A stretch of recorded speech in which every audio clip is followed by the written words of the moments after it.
बोलो भारत माता की, कांग्रेस पार्टी की, राहुल गांधी की, देवेगौडರಿಗೆ, ಕುಮಾರಸ್ವಾಮಿ ಅವರಿಗೆ, ಮಲ್ಲಿಕಾರ್ಜುನ ಖರ್ಗೆ ಅವರಿಗೆ, ಸಿದ್ದರಾಮಯ್ಯನವರಿಗೆ ಬಂಧುಗಳೇ, ಆಯ್ತು ನನ್ನ ಟೈಮ್ ಬಂದಾಗ ಹಾಕೋರಂತೆ, ಸುಮ್ಮನೆ ಇನ್ನ ಟೈಮ್ ಇಲ್ಲ. ವೇದಿಕೆ ಇರುವಂತ ಆಯ್ತಾಯ್ತಿರೋ ಸುಮ್ಮನೆ ವೇದಿಕೆ ಇರುವಂತ ಎಲ್ಲ ಗಣ್ಯರೇ, ಮುಖ್ಯಮಂತ್ರಿ ಆದಿಯಾಗಿ ಖರ್ಗೆ ಸಾಹೇಬರು, ಸಿದ್ದರಾಮಯ್ಯನವರು, ನಮ್ಮೆಲ್ಲ ಮುಖಂಡಗಳಿದ್ದಾರೆ, ಎಲ್ಲ ಶಾಸಕರಿದ್ದಾರೆ. ರಾಹುಲ್ ಗಾಂಧಿ ಅವರು ಟೈಮ್ ಆಯ್ತು ಅಂತ ಹೇಳಿ ಅಲ್ಲಿ ಚಿತ್ರದುರ್ಗಕ್ಕೆ ಹೊರಟಿದ್ದಾರೆ. ಈಗ ಕೂಡಲೇ ಮುಖ್ಯಮಂತ್ರಿಗಳಲ್ಲಿ ಹೋಗಿ ಅವ್ರ ಜೊತೆಗೆ ಭಾಷಣ, ಜಂಟಿ ಸಭೆ ಇದು ಮಾಡಬೇಕಾಗಿದೆ. ನಾನು ಹೆಚ್ಚಿಗೆ ಮಾತಾಡೋದಿಲ್ಲೇನಿಲ್ಲ. ಈ ಕೋಲಾರ ಜಿಲ್ಲೆಯಲ್ಲಿ ಮೊದಲಿಂದ ಕೂಡ ಕಾಂಗ್ರೆಸ್ನ ಒಂದು ದೊಡ್ಡ ಭದ್ರಕೋಟೆ. ನೀವೆಲ್ಲ ಸೇರಿ ಈ ಪಕ್ಷನ ಉಳಿಸ್ಕೊಂಡು ಬೆಳೆಸ್ಕೊಂಡು ಬಂದಿದ್ದೀರಿ. 8 ಶಾಸಕರನ್ನ ಪೈಕಿ 6 ಶಾಸಕರನ್ನ ಕೊಟ್ಟು ಈ ಕಾಂಗ್ರೆಸ್ನ ಸರ್ಕಾರ ರಚನೆ ಮಾಡಲಿಕ್ಕೆ ತಾವೆಲ್ಲ ಅವಕಾಶ ಮಾಡಿಕೊಟ್ಟಿದ್ದೀರಿ. ಅದಕ್ಕೆ ನಿಮಗೆಲ್ಲ 1 ಕೋಟಿ ನಮಸ್ಕಾರಗಳನ್ನು ಅರ್ಪಿಸಲಿಕ್ಕೆ ನಾವು ಬಯಸ್ತಾ ಇದ್ದೇವೆ. ಇನ್ನ 2 ಆಗಬೇಕಾಗಿತ್ತು, ಕಾರಣಾಂತರದಿಂದ ಆಗಲಿಲ್ಲ. ಈಗ ಅದು ಚರ್ಚೆ ಬೇಡ.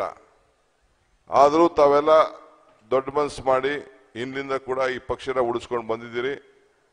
ಮುನಿಯಪ್ಪನವರು ಒಳ್ಳೆ ಕೆಲಸ ಮಾಡಿದ್ದಾರೆ.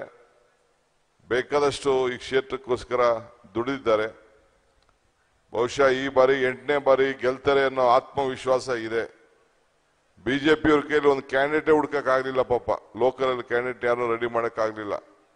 ಸುಮ್ಮನೆ ಏನೋ ಕರ್ಕೊಬಂದು ಒಂದು ಅರ್ಜಿ ಹಾಕ್ಸವ್ರೆ ಇರ್ಲಿ ಅಂತ. ನೀವು ಯಾರು ಚಿಂತೆ ಮಾಡಕ್ ಹೋಗಬೇಡಿ, ಏನ್ ಪ್ರಯೋಜನ ಏನಾಗುದಿಲ್ಲ. ಬಿಜೆಪಿಯವ್ರ ಪಾಪ ಬೆಂಗಳೂರಲ್ಲೇ ಇರ್ಲಿ. ಅವರು ನಮ್ಮ ಹಳ್ಳಿಗೂ ಬಿಜೆಪಿಗೂ ಏನ್ ಸಂಬಂಧ, ನಮ್ಮ ಕೆಲ್ಸಕ್ಕೂ ಏನು ಸಂಬಂಧ? ಎಲೆಕ್ಷನ್ ಟೈಮ್ ಯಾವ್ದಾರ ಕ್ಯಾಂಡಿಡೇಟ್ ಅಂತ ಬರ್ತಾರೆ, ಕ್ಯಾಂಡಿಡೇಟ್ ಆದ್ಮೇಲೆ ಹೋಯ್ತಾರೆ ಅಷ್ಟೇ. ಅದು ಬಿಟ್ರೆ ಏನಿದ್ರು ನೀವು ಉಂಟು, ಕಾಂಗ್ರೆಸ್ ಉಂಟು, ನೀವು ಉಂಟು, ಜನತಾದಳ ಉಂಟು. ಈಗ 2 ಪಕ್ಷಗಳು ಸೇರಿ ಇಬ್ರು 30-35 ವರ್ಷದಿಂದ ಇಬ್ರು ಬಡದಾಡ್ತಿದ್ದು ಈ ದೇಶಕ್ಕೋಸ್ಕರ, ಈ ರಾಜ್ಯಕ್ಕೋಸ್ಕರ, ನಿಮ್ಮ ಅಭಿವೃದ್ಧಿಗೋಸ್ಕರ, ಇಲ್ಲಿ ರೈತರಿಗೆ, ಕಾರ್ಮಿಕರಿಗೆ ಎಲ್ಲರೂ ಕೂಡ ಅನುಕೂಲ ಮಾಡಿಕೊಡ್ಬೇಕು ಅನ್ನೋ ದೃಷ್ಟಿಯಿಂದ ಇವತ್ತು ಒಗ್ಗಟ್ಟಿನಿಂದ ನಮ್ಮ ಮುನಿಯಪ್ಪನವ್ರನ್ನ ಅಭ್ಯರ್ಥಿಯನ್ನ ಮಾಡಿದ್ವಿ.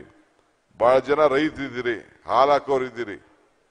ಸಿದ್ದರಾಮಯ್ಯನವರು 2 ರೂಪಾಯಿಂದ 4 ಮಾಡಿದ್ರು, 5 ಮಾಡಿದ್ರು. ಕುಮಾರಸ್ವಾಮಿ ಬಂದು 6 ಮಾಡಿದ್ರು. ರೇಷ್ಮೆಗಿರ್ಬೋದು, ಒಳೆ ಬೆಲೆ ಇರ್ಬೋದು, ಎಲ್ಲದಕ್ಕೂ ಕೂಡ ರೈತನ ಬದುಕಿಸುವಂತ ಕೆಲಸ ಮಾಡಿದ್ದಾರೆ. ಮಿಕ್ಕಿದ ಸಾಲ ಮನ್ನಾ, ಬೇರೆ ಕಾರ್ಯಕ್ರಮ ಎಲ್ಲ ಕೂಡ ವಿಚಾರ ಮಾತಾಡ್ತಾರೆ. ಒಗ್ಗಟ್ಟಿನಿಂದ ತಾವೆಲ್ಲ ಸೇರಿ ಅತಿ ಹೆಚ್ಚು ಮತದಿಂದ ಮುನಿಯಪ್ಪನವರಿಗೆ ಆಶೀರ್ವಾದ ಮಾಡಬೇಕು ಅಂತೇಳಿ ತಮ್ಮನ್ನು ಪ್ರಾರ್ಥಿಸಿ ನನ್ನ ಮಾತನ್ನು ಮುಗಿಸ್ತೇನೆ. ಜೈ ಹಿಂದ್, ಜೈ ಕರ್ನಾಟಕ.